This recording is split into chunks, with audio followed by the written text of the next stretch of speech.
In the heady days of Libya's revolution, Misrata was a holdout for the rebels. The main street, a front line. Former Libyan leader Muammar Gaddafi's troops, backed by tanks, fought to defeat the rebels in the country's third largest city. Gaddafi wanted to cut their supply line through the port. He kept the city under siege for 2 months.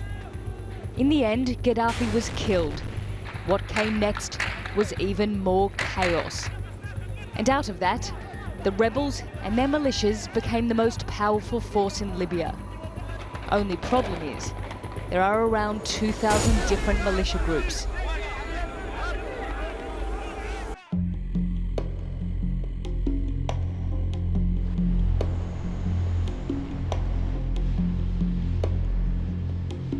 Today, Misrata has become one of the most secure places in Libya.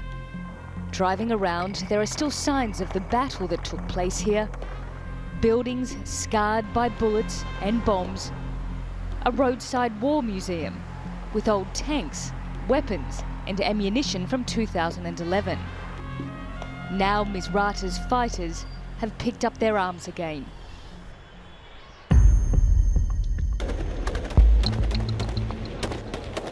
Since May, Misrata's militias have formed a coalition to fight Daesh in Sirte.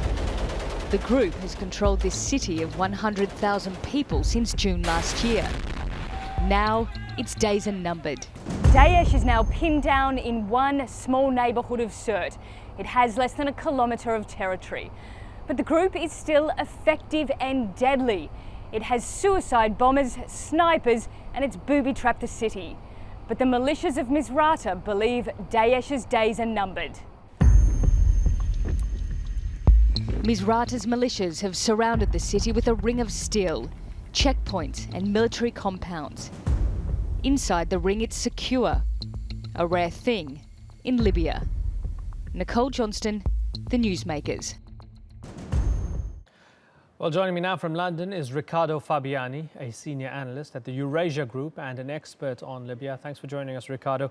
Misrata might be relatively secure, but is it just an anomaly in the bigger picture, which is a big mess in Libya?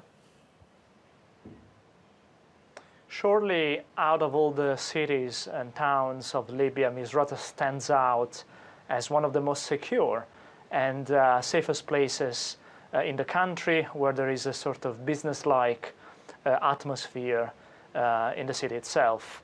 However, I would say this is not the only place in the country where we have a relatively safe environment. We have other cities as well, for example, the cities of Zintan or even Tobruk and Beida, where the security situation is relatively calm, relatively safe. And this is mostly because of the nature of the conflict itself, that basically you only have a handful of places and cities where there is actual fighting, and the most of the country is in this sort of almost unreal state of tranquility. Okay, so let's talk about that handful of places. This new offensive launched by the UN-backed Tripoli government against the rival administration, General Haftar's group, those fighters who seized multiple ports very recently. It has the potential to get very, very ugly. In your opinion, will it get very ugly? What's happened in the aftermath of the occupation, the seizure of the ports by General Haftar was actually quite surprising. We had a relaxation of tensions between the two sides, the beginning of new peace talks between the National Unity Government in Tripoli, the United Nations, and General Haftar's representatives in Tobruk. So the paradox here is that apparently the situation from a diplomatic and political point of view has improved in the immediate aftermath of this event. However, this doesn't mean that the worst is over. The talks are not necessarily going to produce any significant results. The gap between the two sides remains extremely significant, and there is a risk that if the peace talks break down again, we will have more violence and basically more military clashes between the two coalitions. How would you rank the Daesh threat right now in Libya? The threat posed by Daesh is still very significant. They haven't been completely wiped out of Sirte, the main city that they control yet, despite a great effort and some major military advances by the troops led by Misrata against them.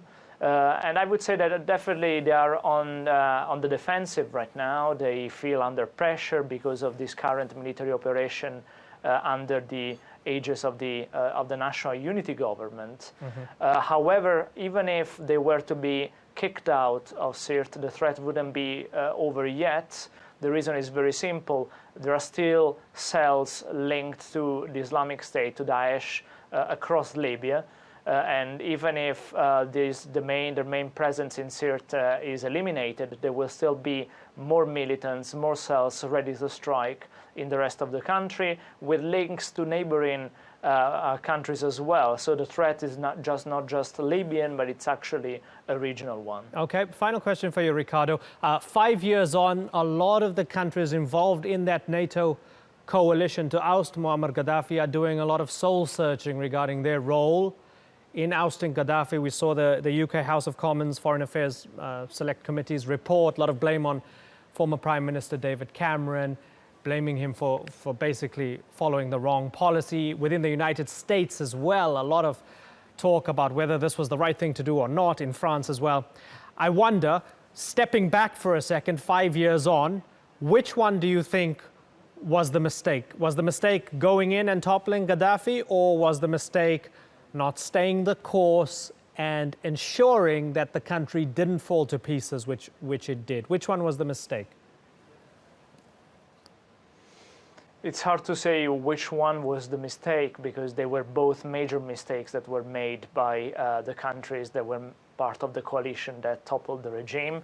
Surely the biggest mistake in terms of international law was toppling the regime without having a proper authorization to do so, so using the cover provided by the United Nations to overthrow a regime, a so far legitimate regime in Libya. But the biggest mistakes in concrete and practical political terms was that after doing that, they didn't plan accordingly. They didn't support the democratic transition after the fall of the regime, and they didn't really know what they were doing. So they committed two sins. Doing something that was not foreseen, that was not expected, and then not planning for it. Okay, Riccardo Fabiani, good to talk to you. Thanks for sharing your expertise with us.